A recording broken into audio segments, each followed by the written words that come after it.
আপনার মাধ্যমে ফরিদগঞ্জবাসীকে ধন্যবাদ জানাচ্ছি। তারা আমার প্রতি আস্থা রেখে আমাকে স্বতন্ত্র প্রার্থী হিসাবে আমাকে ভোট দিয়ে নির্বাচন করেছে। যে এখানে বাংলাদেশে ৬৭টি সিট যদি আমারই দল জাতীয়তাবাদী দল পায়, তন্মধ্যে ওই ফরিদগঞ্জের সিট একটি। সেইখানে জনগণ আমাকে স্বতন্ত্র মার্কায় ভোট দিয়ে নির্বাচন করার জন্য ফরিদগঞ্জবাসীকে আমি ধন্যবাদ জানাচ্ছি। মাননীয় স্পিকার, আপনার মাধ্যমে যে মাতৃভাষা দিয়ে এখন মহান জাতীয় সংসদে আমরা কথা বলতে পেরেছি বা পারছি, সেই 1952 সালে যারা এই ভাষার জন্য জীবন দিয়েছে তাদেরকে স্মরণ করছি এবং তাদের রুহের মাগফিরাত কামনা করছি। মাননীয় স্পিকার, আপনার মাধ্যমে 1952 সালের পর থেকে 1970 সাল পর্যন্ত যারা এই পূর্ব পাকিস্তানকে স্বাধীন বাংলাদেশ হিসাবে দেখতে গিয়ে যারা আন্দোলন সংগ্রাম করে যারা কারাবরণ করেছে, তাদের প্রত্যেককে আমি ধন্যবাদ স্মরণ করছি। মাননীয় স্পিকার, আপনার মাধ্যমে 1971 সালের 26 মার্চ মহান রাষ্ট্রপতি শহীদ জিয়াউর রহমান সেই দিন কালুরঘাট বেতার কেন্দ্র গিয়ে জীবনের ঝুঁকি নিয়ে যেই স্বাধীনতার যা ঘোষণা দিয়েছে এবং তিনি নিজে ফিল্ডে যুদ্ধ করে এই দেশকে স্বাধীন করেছে এবং উনি একজন সফল রাষ্ট্রনায়ক ছিলেন এবং ওনার মধ্যে কোনো দুর্নীতির কোনো চিহ্ন আমরা তৎকালীন পাই নাই, এখনও কেউ উত্থাপন করতে পারে নাই। তাই ওই মহান মরহুম রাষ্ট্রপতিকে আপনার মাধ্যমে আমি স্মরণ করছি। মাননীয় স্পিকার, আমাদের মরহুমা বেগম খালেদা জিয়া 3 বারের প্রধানমন্ত্রী। এই প্রধানমন্ত্রীকে আমরা স্মরণ করছি আপোষের নেত্রী হিসাবে, যিনি শত জেল জুলুম খেটেও সেই স্বৈরাচার সরকারের সাথে আপোষ করেন নাই, এই জন্য ওনাকে আমরা স্মরণ করছি। মাননীয় স্পিকার, আমি ওনার ছোট ছেলে কোকোকে স্মরণ করছি। মাননীয় স্পিকার, আপনার মাধ্যমে আমি বর্তমান সংসদের নেতা এবং প্রধানমন্ত্রী ওনাকে আমি ধন্যবাদ জানাচ্ছি। আমি যখন আমাকে মনোনয়ন দেওয়া হয় নাই 2008-18 দেওয়ার পরও 2026 সালের পূর্বে আমি জেল খেটেছিলাম, আমার ব্যবসা বাণিজ্য প্রচুর নষ্ট হয়েছে। যখন আমি মনোনয়ন পাই নাই, আমার ফরিদগঞ্জের জনগণ আমাকে বাধ্য করেছে আমাকে সেই নির্বাচন করতে। আমি নির্বাচনে দাঁড়িয়েছিলাম, আমি ভেবেছিলাম আমার নেতা সেই ভারপ্রাপ্ত চেয়ারম্যান ছিলেন তখন, উনি বাংলাদেশে এসে আমাকে ডাকবে, আমাকে হয়তো বলবে তুমি বসে যাও। আমি আমার এই মহান নেতা বর্তমান সংসদের প্রধানমন্ত্রীকে ধন্যবাদ জানাচ্ছি, কারণ উনি আমাকে না ডেকে আমাকে নির্বাচন করার সুযোগ দেওয়ার জন্য এবং আজ আমি এই মহান সংসদে দাঁড়িয়ে আমি ফরিদগঞ্জবাসীর পক্ষে কথা বলতে পারছি। এই জন্য আমি বর্তমান সংসদ নেতা এবং বাংলাদেশের প্রধানমন্ত্রী তাকে ধন্যবাদ জানাচ্ছি।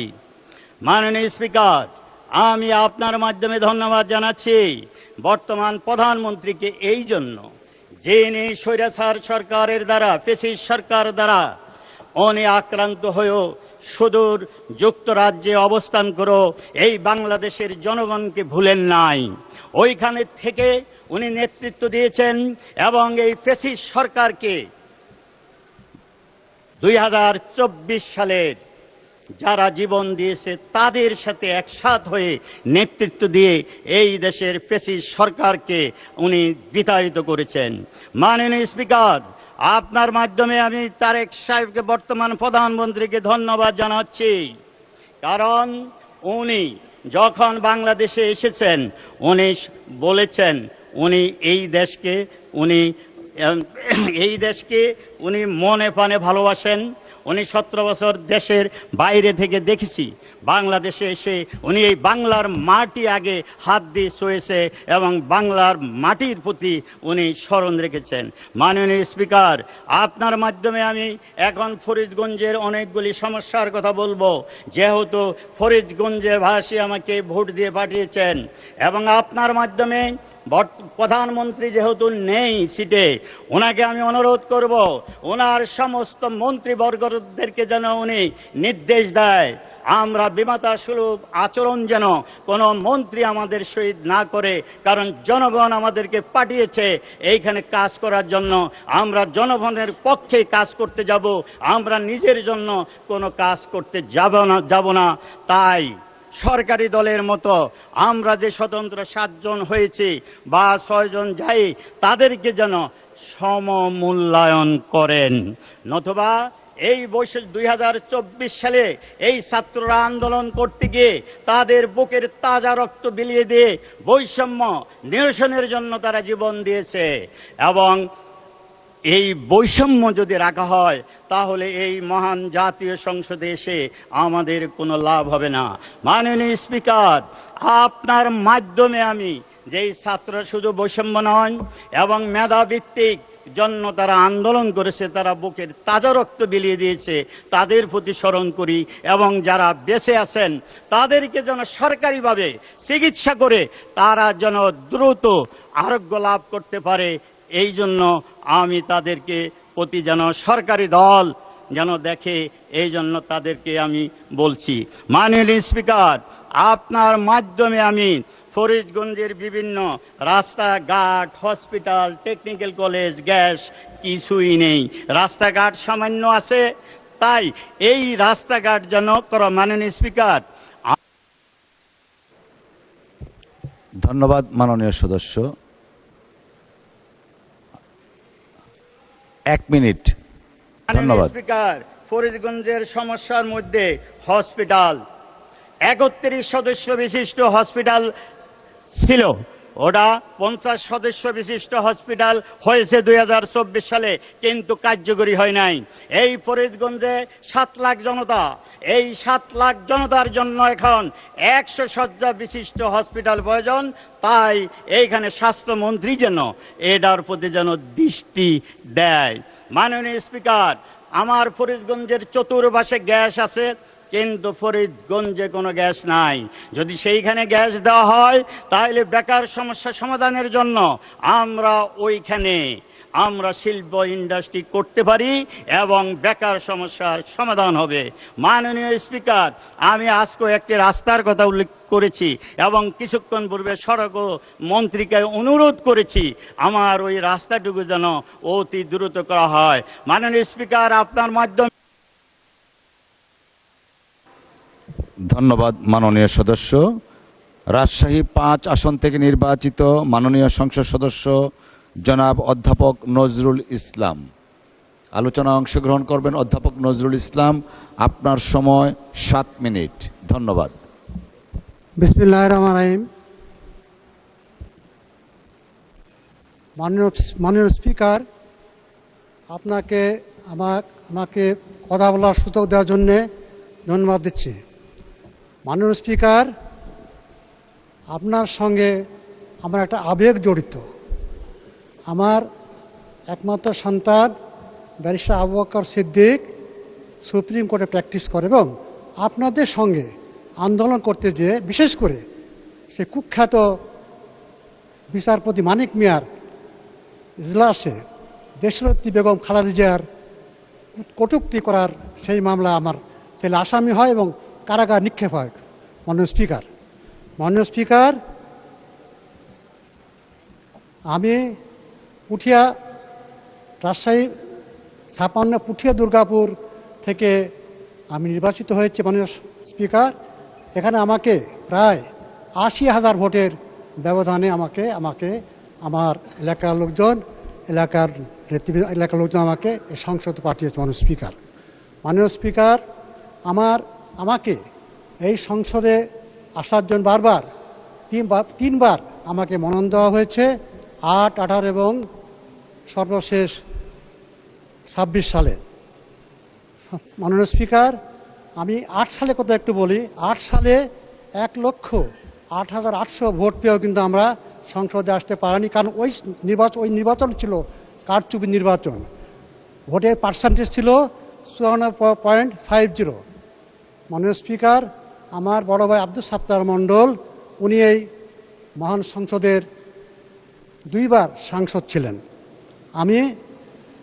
আমি আপনার তার জন্য দোয়া চাই। আমার বড় ভাই আলিমুদ্দিন মণ্ডল, উনি কিন্তু পুঠিয়ার প্রতিষ্ঠাতা বিএনপি সভাপতি ছিলেন, তার আত্মার মাগফিরাত কামনা করছি। মাননীয় স্পিকার, আজকে মহামান্য প্রেসিডেন্টের উপর ধন্যবাদের উপর বলতে গিয়ে আমাকে বলতে হয় যে মহামান্য রাষ্ট্রপতি উনি ফ্যাসিস্ট সরকারের কথা বলেছেন, অত্যাচারের কথা বলেছেন, নির্যাতনের কথা বলেছেন, এবং সর্বোপরি গণতান্ত্রিক উপায়ে একটা সুন্দর নির্বাচনের মাধ্যমে আমাদের চেয়ারম্যান তারেক রহমান নেতৃত্বে এই সংসদ সরকার গঠন করেছেন। এবং আরও উনি উল্লেখ করেছেন আমাদের দেশের মৌলিক মানবিক প্রয়োজন পূরণ করার জন্যে আমাদের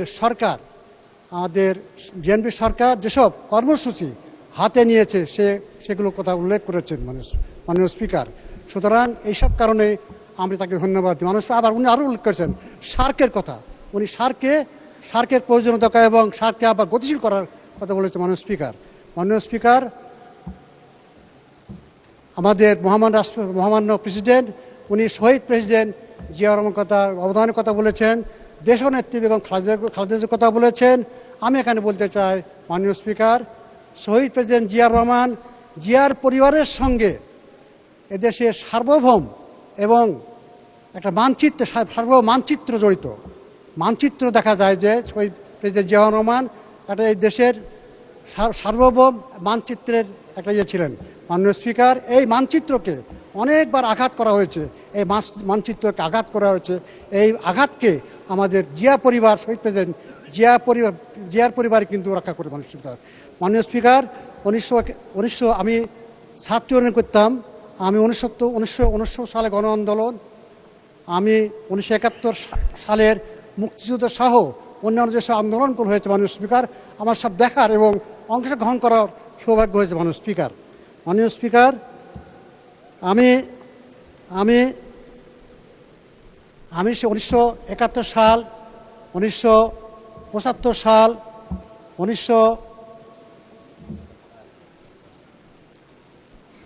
1975 সালে 7ই নভেম্বর, এরপরে দেশনেত্রী বেগম খালেদা জিয়ার যেসব আন্দোলনের কথা আমরা দেখেছি, আমরা শুনেছি, আমরা দেখেছি।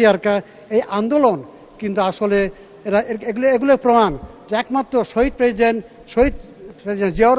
জিয়াউর পরিবারই বাংলাদেশকে রক্ষা করার সমস্ত কাজগুলো করেছে মাননীয় স্পিকার। আমরা দেখেছি আমাদের যে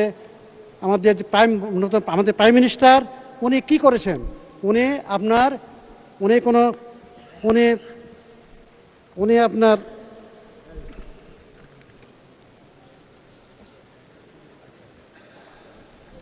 ট্রাফিক আইন মেনে চলেছেন। এই ট্রাফিক আইন মেনে চলার কারণে আজকে আমরা আসলে দেখছি, কিন্তু ট্রাফিক আইন মেনে চলার কারণে আমাদের অনেক কিন্তু ট্রাফিক জ্যাম কিন্তু এখন আমাদের অনেকটা কমে গেছে। আমি নিজেও করি, আপনারা হয়তো করে ট্রাফিক জ্যাম আগের মতো নাই।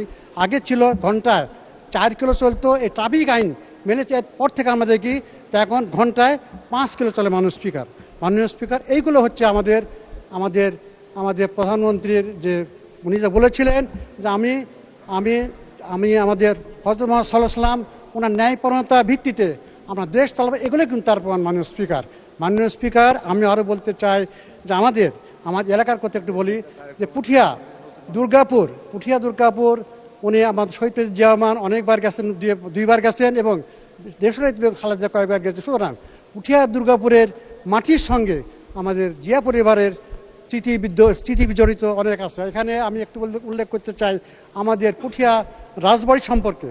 এর মহারানী হেমন্ত কুমারী স্মৃতি বিজড়িত পুঠিয়া চারিদিক দিয়ে পুকুর, ভিতরে রাজবাড়ি, এবং এখানে আপনার একটা শিব মন্দির আছে, এশিয়ার সবচেয়ে বৃহত্তম শিব মন্দির মাননীয় স্পিকার।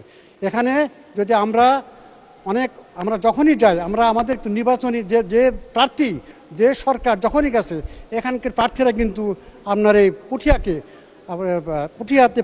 আপনার পুঠিয়াকে পর্যটন নগরী কথা বলেছেন মাননীয় স্পিকার।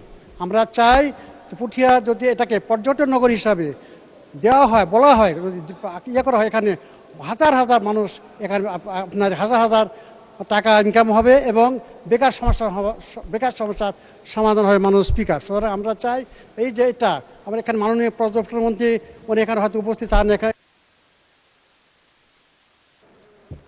ধন্যবাদ মাননীয় সদস্য, ধন্যবাদ।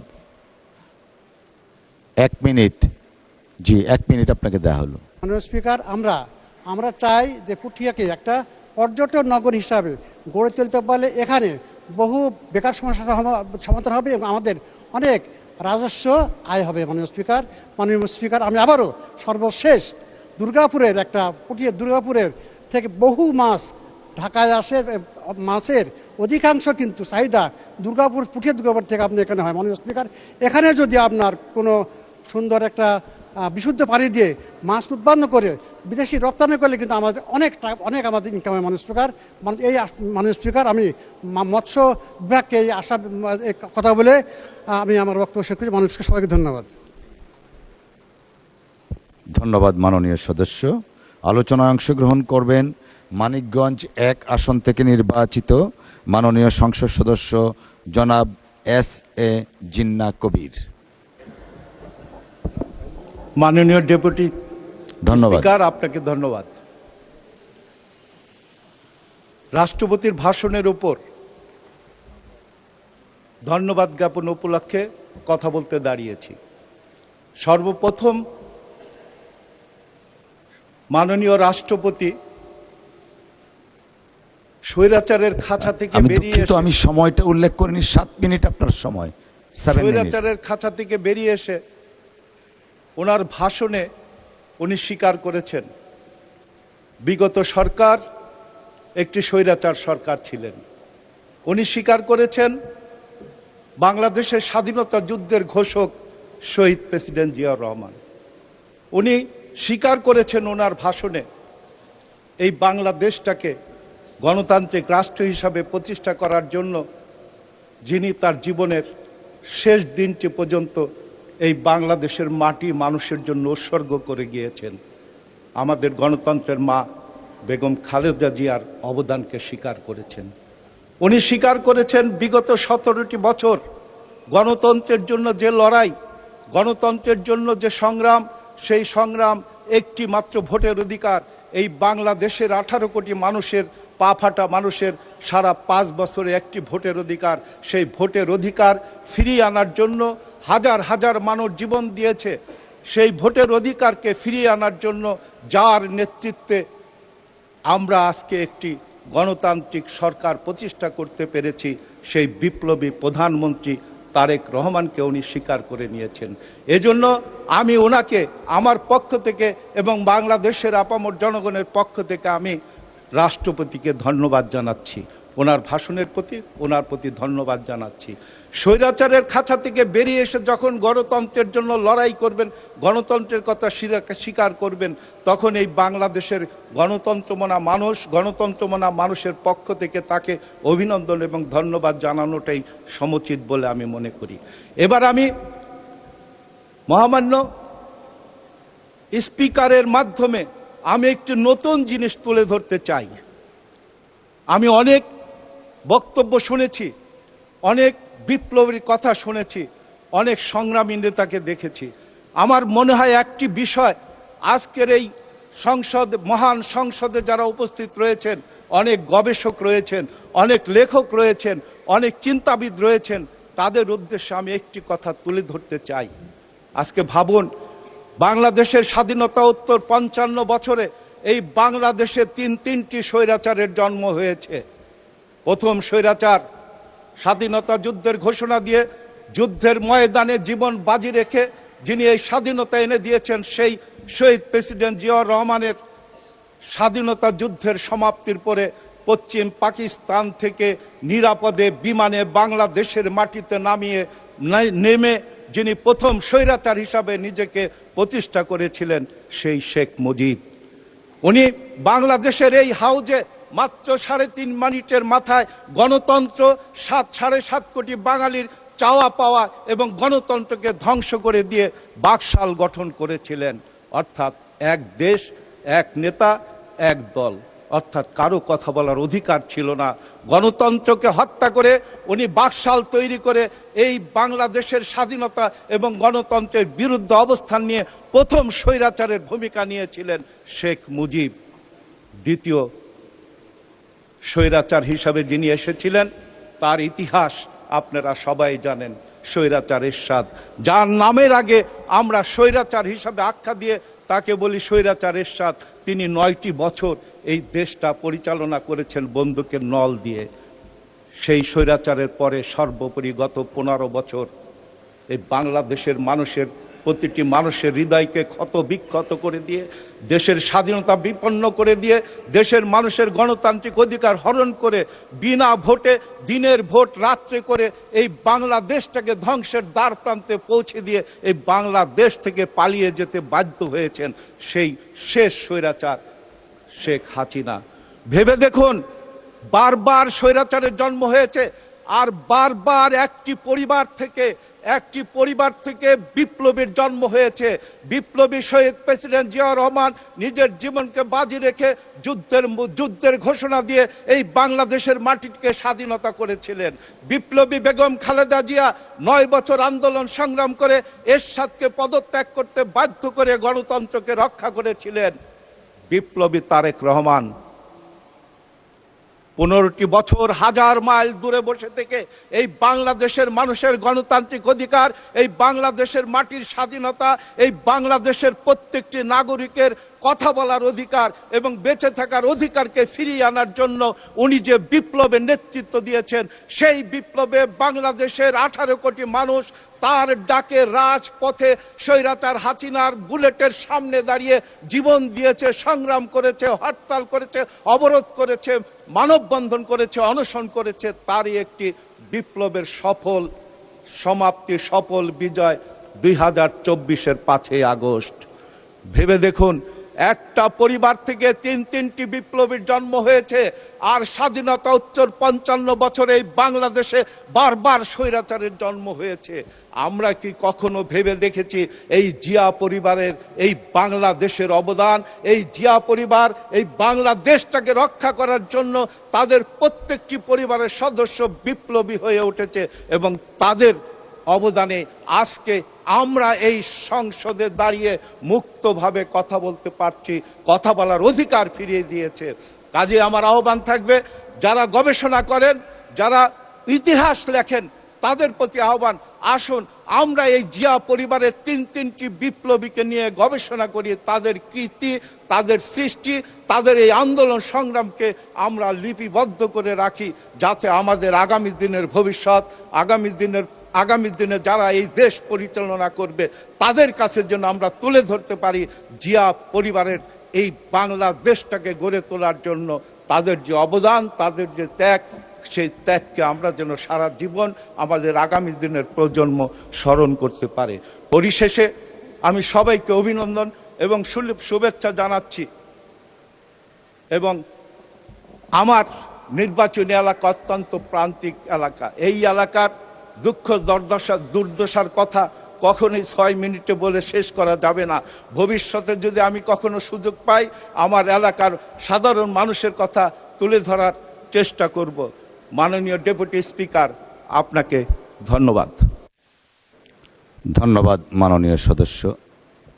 রাজশাহী 1 আসনে মাননীয় সদস্য, আমরা বিজনেসটা শেষ করি দিনের। জি, মাননীয় সদস্য, let us complete the business of the day. আচ্ছা, ঠিক আছে, আমরা কার্যসূচিতে আমরা এখন যা আছি সেটা শেষ করি, পরবর্তীতে আপনাকে দেয়া হবে সুযোগ। ধন্যবাদ আপনাকে। কি বলতেছে?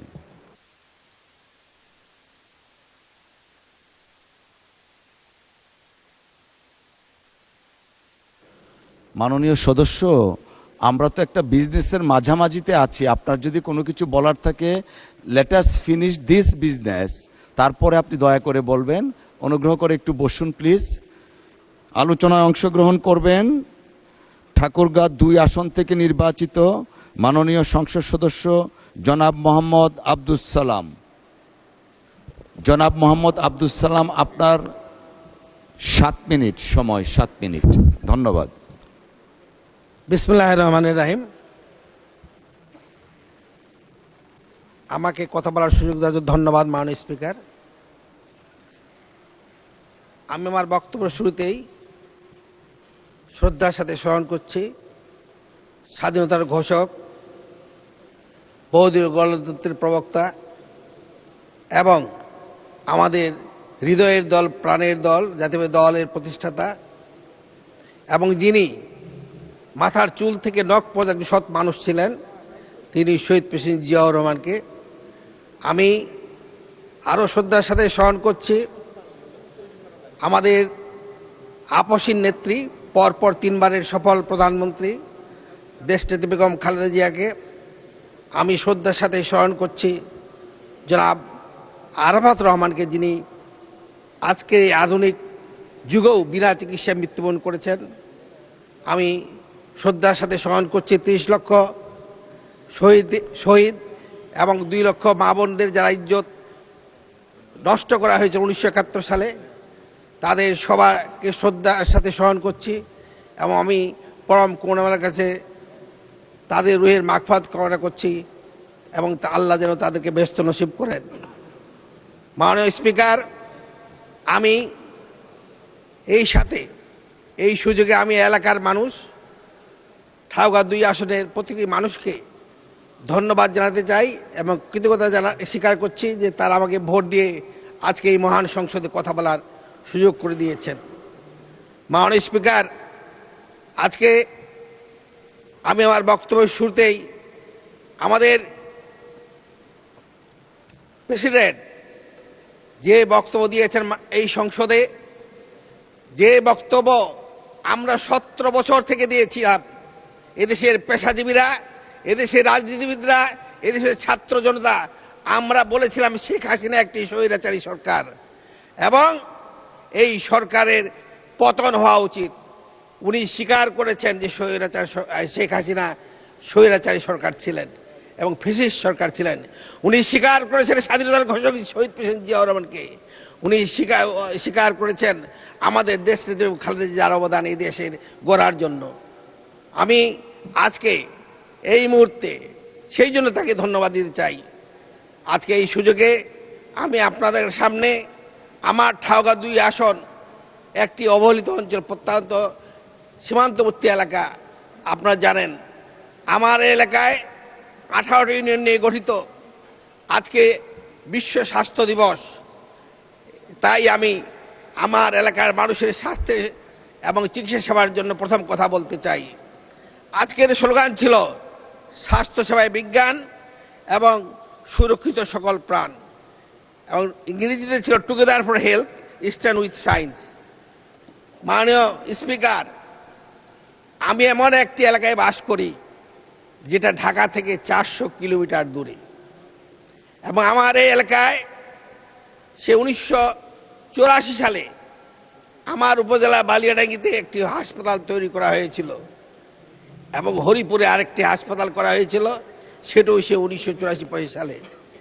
দুর্ভাগ্য, আজকে সেই সমস্ত হাসপাতালে আমাদের এই যে আধুনিক চিকিৎসা তো দূরের কথা, আমাদের একজন চিকিৎসক সেখানে ঠিকমতো খুঁজে পাওয়া যায় না। আমি যখন ইলেকশনের সময় গিয়েছিলাম তখন মাত্র 2 জন চিকিৎসক ছিল, ইদানিং অবশ্য 2-1জনকে দেওয়া হয়েছে। কিন্তু একটি হাসপাতাল চালানোর জন্য যে নার্স, যে চিকিৎসক, যে সেবা বা যা পরীক্ষা নিরীক্ষার যা যন্ত্রপাতি, সেই হাসপাতাল কিছুই নাই। আমি একদিন গিয়ে দেখলাম সেই হাসপাতালের অবস্থা, সেই ছাদ থেকে চুন এবং ছুটকি ছুটে পড়ছে এবং সিঁড়িগুলা বালুতে ভরে আছে। আমি মাননীয় উপজেলা কর্মকর্তা জিজ্ঞেস করলাম এই হাসপাতালের অবস্থা কেন? উত্তরে উনি বলেছিলেন যে আমাদের এই হাসপাতালে কোনো ক্লিনার নাই, যে হাসপাতালে ক্লিনার নাই, যে হাসপাতালে এক্সরে করার ব্যবস্থা নাই, যে হাসপাতালে পরীক্ষা করার সরঞ্জাম নাই, সেই হাসপাতালে মানুষ কিভাবে চিকিৎসা পাবে? তাই আজকে আমি এই সুযোগে আমি মাননীয় স্বাস্থ্যমন্ত্রীর কাছে জানাতে চাই, আমার সেই এলাকার মানুষদের যারা 400 মাইল দূরে আছে তাদের স্বাস্থ্য সুব্যবস্থা করছে, সেখানে চিকিৎসক দেওয়া হোক এবং ক্লিনার, আজ পর্যন্ত একটা ক্লিনার নাই, সে ক্লিনার দেওয়া হোক। আমি শুনেছি সেটা নাকি আউটসোর্সিং থেকে দেওয়া হয় এবং বেতন বাইরের লোক একটি সংগঠন দেয়, যেহেতু তারা বেতন দেন না, কোনো ক্লিনার ওখানে কাজ করেন না। এইভাবে হরিপুর এবং বালিয়াড়ি দুইটি উপজেলায় এই ব্যবস্থা। এবং আরেকটি কথা দুঃখের সাথে বলতে হয়, আমাদের 2টি হাসপাতালে আজ পর্যন্ত একটি অ্যাম্বুলেন্স নাই, আমাদের কোনো কনসালটেন্ট পোস্ট গ্রাজুয়েশন কোনো ডক্টর ওখানে নাই। এবং আমরা যারা এই পেরিফেরিতে থাকি তাদের সেই সমস্ত মায়েদেরকে আজকে এই 26 সালে এসেও যখন তার বাচ্চার অসুখ হয়, এক চোখে তার জল বুঝতে হয় আর এক চোখে আল্লাহর কাছে দোয়া চাইতে হয় এবং সন্তানের মাথায় পানি দিয়ে জ্বরের জন্য চিকিৎসা করতে হয়। এটা আমাদের জন্য দুর্ভাগ্য। তাই আমি ওই এলাকার একজন সাংসদ হিসাবে বলতে চাই, আমরা 17 বছর এদেশের মানুষ আমাদের অধিকার আদায়ের জন্য, স্বাস্থ্য সেবার জন্য যে সংগ্রাম করেছি, সেটা আমার বর্তমান সরকার সেটা করবেন। আমি আরেকটি কথা বলতে চাই, উপস্থিত শুধু আজকে এই সংশয়ে দাঁড়িয়ে আমাদের যে শেষ আমাদের এই স্বাস্থ্য ব্যবস্থাকে উন্নতির জন্য আমাদের প্রতিটি ইউনিয়নে যে ওয়ার্ড ক্লিনিক, ইউনিয়ন ক্লিনিকগুলো আছে সেগুলো চালু করতে হবে, ডাক্তার দিতে হবে। পাশাপাশি আরেকটি কথা বলে আমি শেষ করছি, আমার এলাকায় রাস্তা প্রায় 1600 কিলোমিটার, কিন্তু দুর্ভাগ্য যে আমাদের 558 কিলোমিটার রাস্তা মাত্র পাকা করা হয়েছে, বাকিটি করা হয়নি। সেটি করার ব্যবস্থা করা হোক এবং আমাদের একটি ব্রিজ যেটি দরকার পলাশবাড়ি, দোহসো এবং ভানো ইউনিয়নের কুলিক তিন নদীর উপর, সেটি করার জন্য ব্যবস্থা করা হোক, আমি এটা আশা করছি। তো মাননীয় স্পিকার, আমাকে যদি আর 1 মিনিট বা 2 মিনিট সময় দিতেন আমি 2-1টা কথা বলতে পারতাম, আপনি সুযোগ দিলে আমি বাধিত হব। আমি জি 1 মিনিট দেওয়া হলো আপনাকে, ধন্যবাদ। দিছে, থ্যাংক ইউ, ধন্যবাদ মাননীয় স্পিকার। আমি আগেই বলেছি যে আমার এলাকাটি মানে সীমান্তবর্তী এলাকা, আমার বাড়ি, আমার মোটামুটি ঠাকুর 2 আসনটি পুরা জায়গায় ইন্ডিয়ার সাথে মানে একটা নাগর নদী দিয়ে ভাগ করা আছে, একটা নদী দিয়ে, এবং তারপরেই পশ্চিম দিনাজপুর। আমাদের এলাকার মানুষ চায়, যেটা আগেও ছিল, একটি স্থলবন্ধন করতে। এই স্থলবন্ধন যদি করা হয় তাহলে আমি খুশি হব। সেটি হলো ধর্মগড় ইউনিয়নে। আর একটি অনুরোধ যে আমাদের এলাকায় কোনো টেকনিক্যাল ট্রেনিং সেন্টার নাই, সেটি জন্য স্থাপন করার ব্যবস্থা করা হয়। আমার নির্বাচন 4 এই আসনে যদি এটি করা হয় তাহলে এই যুবক যুবাদের হাতে কোনো বিভিন্ন ট্রেডে প্রশিক্ষিত দক্ষতা অর্জন করিয়া প্রয়োজনীয় দক্ষ এবং প্রশিক্ষিত দক্ষ যুবক যুবাদের বিদেশি কর্মসংস্থান সুযোগ তৈরি হবে। তাই আমি ধন্যবাদ মাননীয় সদস্য। আলোচনায় অংশগ্রহণ করবেন গাজীপুর 4 আসন থেকে নির্বাচিত মাননীয় সংসদ সদস্য জনাব সালাউদ্দিন আইয়ুবী। ধন্যবাদ। নাহমাদুহু ওয়া নুসাল্লি আলা রাসূলিহিল তার কারীম। সময় 7 মিনিট। নাহমাদুহু ওয়া নুসাল্লি আলা রাসূলিহিল কারীম। মাননীয় স্পিকার, আপনাকে ধন্যবাদ। আমি মহান রবের শুকরিয়া আদায় করছি যে আল্লাহ তাআলা এই বিশাল এবং মহান সংসদে আমার কথা বলার সুযোগ করে দিয়েছেন। আলহামদুলিল্লাহ রাব্বিল আলামিন। একই সাথে শুকরিয়া আদায় করছি আমার প্রিয় কাপাসিয়াবাসীর প্রতি, যারা দেশে এবং প্রবাসে থেকে হুমকি ধমকি নানা ধরনের জালিয়াতি উপেক্ষা করে এই মহান সংসদে আমাকে নিয়ে আসার জন্য তাদের মূল্যবান আমানত ভোট প্রদান করে আমাকে এই সংসদে পাঠিয়েছেন। সম্মানিত কাপাসিয়াবাসীর প্রতি আমি কৃতজ্ঞতা জ্ঞাপন করে কাপাসিয়াবাসীর জন্যে আমি কিছু আবেদন রাখতে চাই। সম্মানিত কাপাসিয়াবাসী আশা করেন এই সরকার গণতান্ত্রিক সরকার হিসেবে কোনোভাবেই দলের কারণে উন্নয়ন বৈষম্য হবে না ইনশাআল্লাহ। মাননীয় স্পিকার, কাপাসিয়া ঐতিহ্যবাহী উপজেলা হওয়া সত্ত্বেও এই উপজেলাটি এখন পর্যন্ত পৌরসভায় উন্নীত হয়নি। অথচ একই সময়ে যে সকল উপজেলা বাংলাদেশে হয়েছে, বাংলাদেশের প্রায় সকল উপজেলায় পৌরসভায় উন্নীত হয়েছে। সুতরাং স্থানীয় সরকার মন্ত্রীর কাছে আমি আবেদন করব অতি দ্রুত এই উপজেলাকে পৌরসভায় উন্নীত করা হোক। এই উপজেলায় স্বাস্থ্যসেবার যে ভয়াবহ দুর্গতির কথা আমি বলেছি, তার পাশাপাশি 51টি কমিউনিটি ক্লিনিক রয়েছে। এই কমিউনিটি ক্লিনিকগুলোকে প্রায় সবগুলোই অচল এবং দুরবস্থার মধ্যে ফেলে রাখা হয়েছে। এই ক্লিনিকগুলো সচল করে দিতে পারলে প্রান্তিক পর্যায়ের কৃষক, শ্রমিক, মজুররা সুচিকিৎসা পাবে বলে আমি বিশ্বাস করি। কাপাসিয়ার শিক্ষা প্রতিষ্ঠানগুলো ভঙ্গুর অবস্থা, বিশেষ করে অবকাঠামোগত জায়গা থেকে কাপাসিয়া বেশ পিছিয়ে রয়েছে। কাপাসিয়ার উপর দিয়ে গ্যাস গেলেও এখন পর্যন্ত গ্যাস সংযোগ কাপাসিয়া স্থাপন হয়নি, যে কারণে গাজীপুরকে শিল্প এলাকা বলা হলেও কাপাসিয়া এখন পর্যন্ত কোনো শিল্প প্রতিষ্ঠান গড়ে ওঠেনি। শিল্প প্রতিষ্ঠান না থাকার কারণে কর্মসংস্থানের তীব্র সংকট, কর্মসংস্থান না থাকার কারণে তরুণ এবং যুবকরা মাদকাসক্ত হয়ে পড়েছে।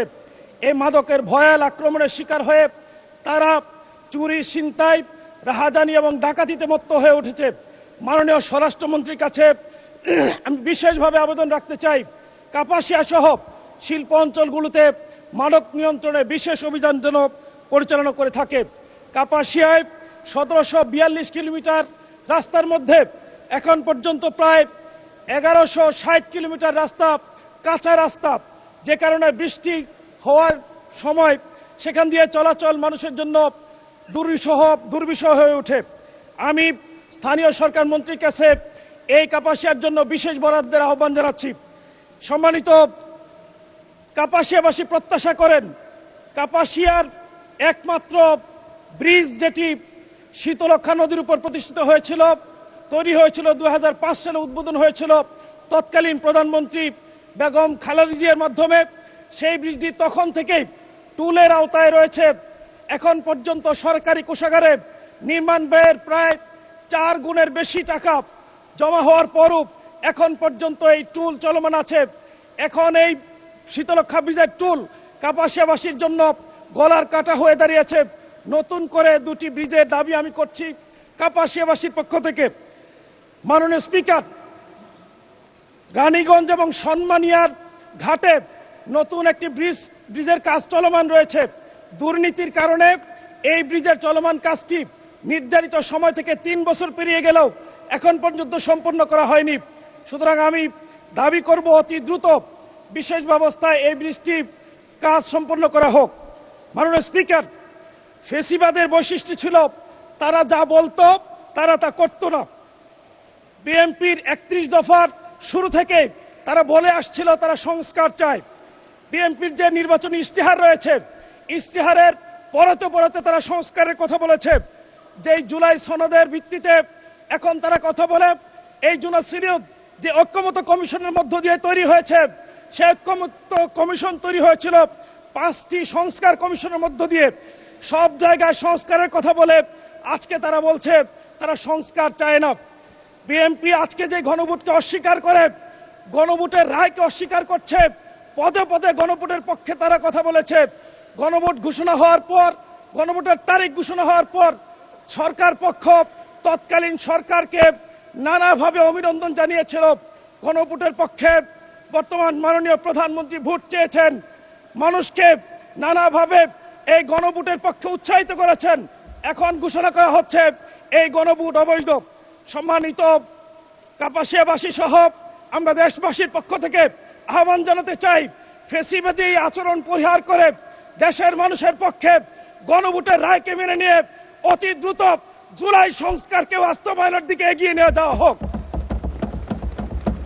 মাননীয় স্পিকার, যেই জুলাইকে আজকে অস্বীকার করা হচ্ছে, যেই জুলাইকে আজকে পাল্টে দিতে চায়, জুলাই কথা বললে যারা লাফিয়ে উঠেন সংবিধান দিয়ে, যারা জুলাইকে চাপা দিতে চান, যারা জুলাইয়ের সময় রাজপথে ছিলেন না, রক্ত দেননি, তাদের পরিবারকে কেউ জুলাইয়ের সময় শাহাদাত বরণ করেননি, তারা এই জুলাই আন্দোলন চলাকালীন সময়ে সীমান্তের ওপরে 5 স্টার হোটেলে ছিলেন। এ কারণে জুলাইয়ের মর্ম তারা বুঝবেন না। আমি বলতে চাই, The will of the people is the supreme authority. The supreme power of a nation belongs to the people. সুতরাং আমার দেশের মানুষ কনফার্ম করেছে, আমার দেশের সিটিজেন্স এটা কনফার্ম করেছে, এই জুলাই আন্দোলনের চেতনা জুলাই সংস্কার বাস্তবায়নের মধ্য দিয়ে করতে হবে। সেই জুলাই সংস্কারের বাস্তবায়ন করতে হলে আমাদেরকে নতুন করে এই বাংলাদেশে শপথ গ্রহণ করতে হবে। সৌভাগ্যক্রমে আমার নাম সালাউদ্দিন। আমি আমার পক্ষ থেকে নয়, শুধু দেশবাসীর পক্ষ থেকে আহ্বান জানাতে চাই, বাংলাদেশের মানুষের প্রত্যাশা জুলাই সংস্কার বাস্তবায়ন হবে। তেল সংকট নিয়ে মাননীয় প্রধানমন্ত্রী সহ মাননীয় মন্ত্রীবর্গ কথা বলবেন দেশের পক্ষে, দেশের মানুষের পক্ষে। মাননীয় ধন্যবাদ জি। নামের মিল টেনেছেন, 2 মিনিট দেয়া হলো আপনাকে।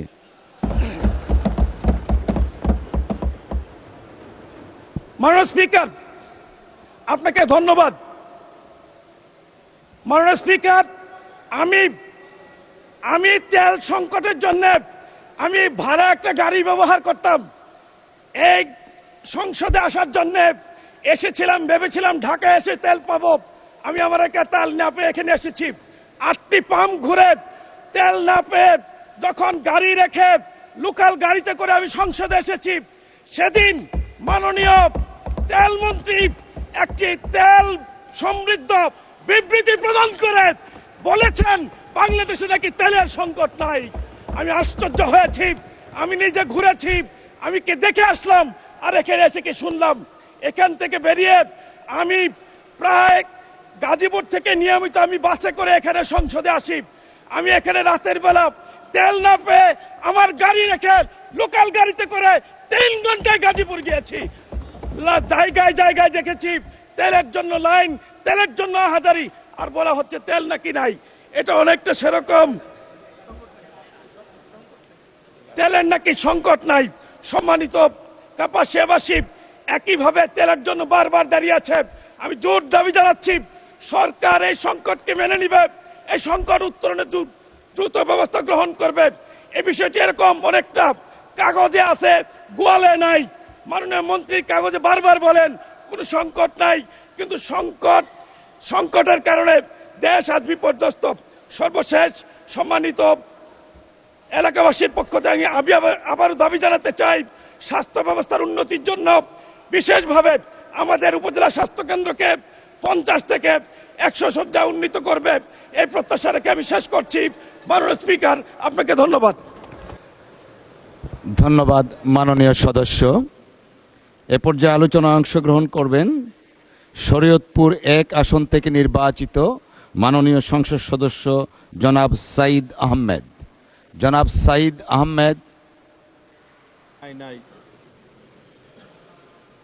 নেই বোধহয়, না নেই,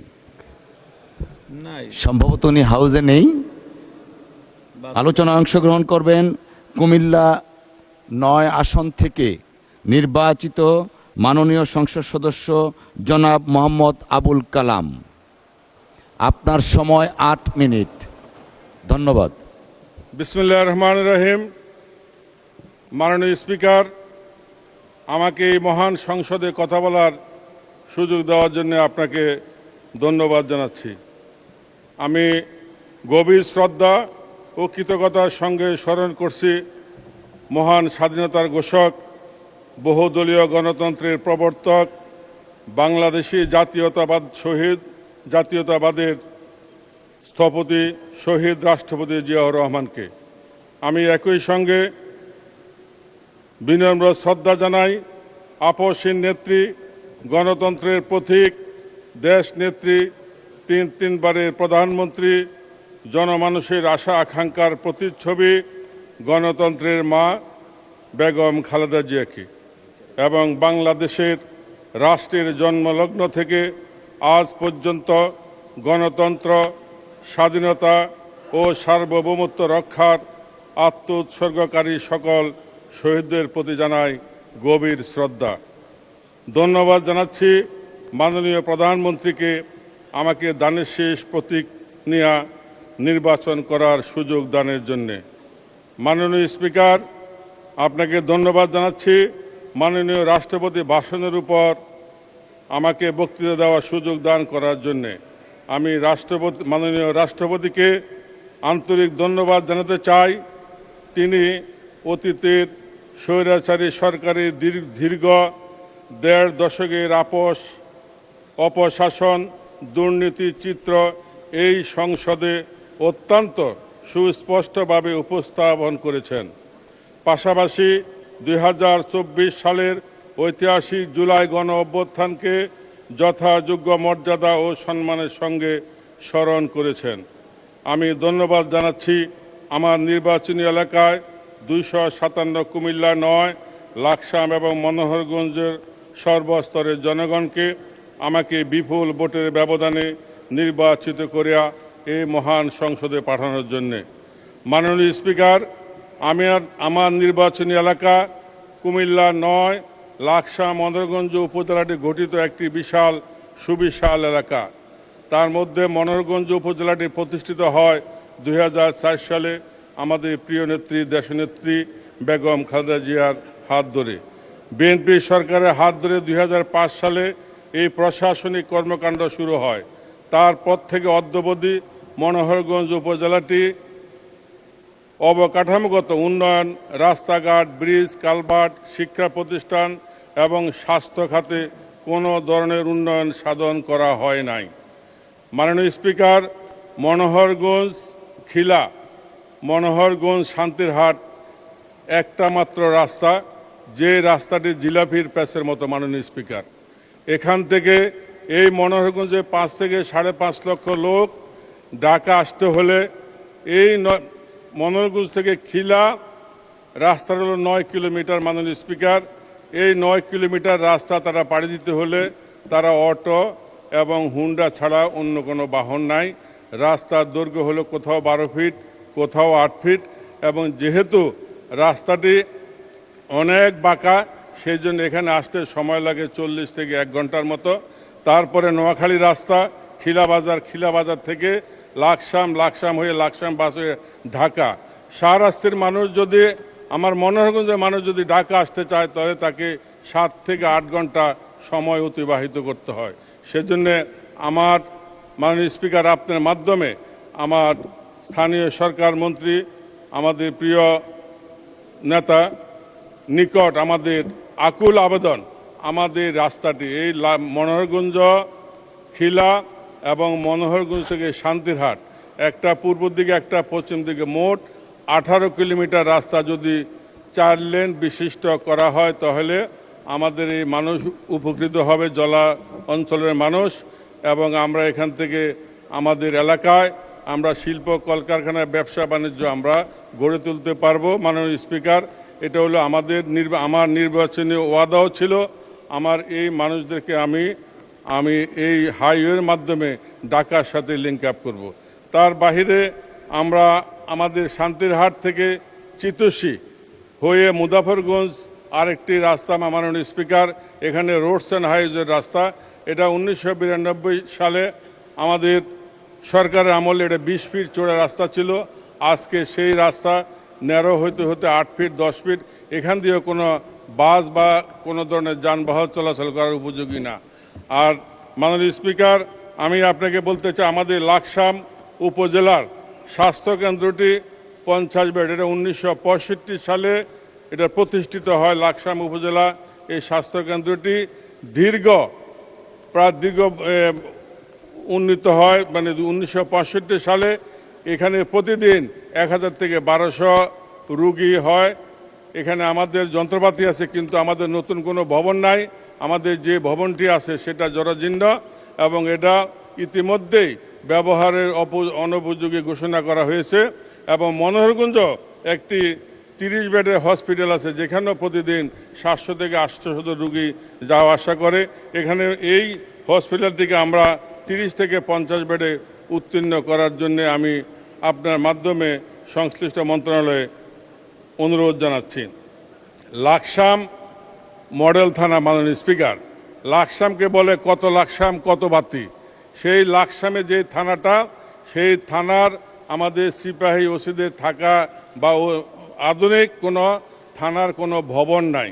এবং মনোহরগঞ্জও তাই। আমার এই দুইটি উপজেলা আমি দুইটি থানা ভবন চাচ্ছি এবং মডেল থানার ভবন।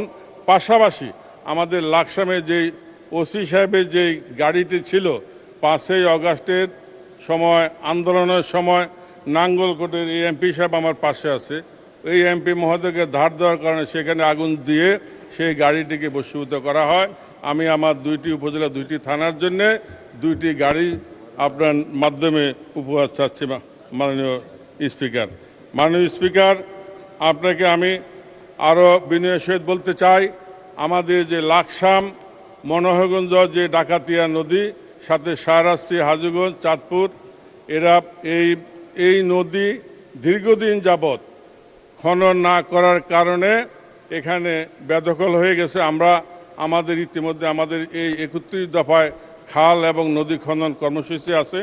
আমি আপনার মাধ্যমে এই ডাকাতিয়া নদীকে জরুরি ভিত্তিতে খননের আওতায় এনে যাতে আমরা আমাদের চাষাবাদ এবং এগ্রিকালচারকে আমরা ত্রিমুখী ফসল উৎপাদন করতে পারি, আমি আপনার দৃষ্টি আকর্ষণ করছি মাননীয় স্পিকার। আর আরেকটি কথা, আমাকে যদি আর 2 মিনিট সময় দেওয়া হয় মাননীয় স্পিকার, আমি একটি জাতীয় সমস্যার কথা বলবো। আমাদের নেতা জনাব মনিরুল হক চৌধুরী উনি ওই দিন বক্তব্যে বলেছেন যে আমরা কুমিল্লা যাইতে, ঢাকা থেকে কুমিল্লা যেতে আমাদের 3 থেকে 4 ঘন্টা সময় লাগে।